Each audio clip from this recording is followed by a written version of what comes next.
আসসালামু আলাইকুম। আশা করি আপনারা সকলেই ভালো আছেন। এটি নোকিয়া একটি মোবাইল, নোকিয়া 105 2022। মোবাইলটির সমস্যা হলো চার্জে দিলে ব্যাটারি এরর লেখা আসে।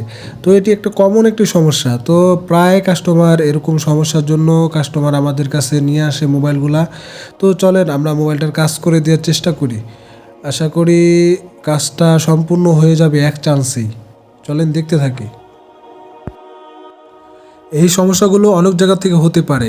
ব্যাটারি থেকে হতে পারে, চার্জিং পিনে থেকে হতে পারে, এমনকি ব্যাটারির যে কানেক্টর আছে বিএসআই লাইন, এখান থেকেও কিন্তু এই লাইনটা মিসিং হয়ে গেলেও কিন্তু এই ব্যাটারি ইরোর বা চার্জিং ইরোর এরকম লেখা আসে।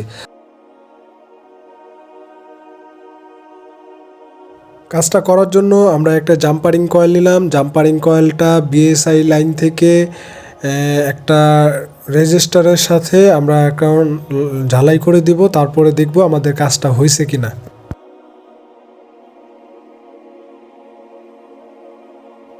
আমরা এখন ব্যাটারিটা মোবাইলে লাগিয়ে দেখব যে আমাদের সমস্যাটা সমাধান হয়েছে কিনা।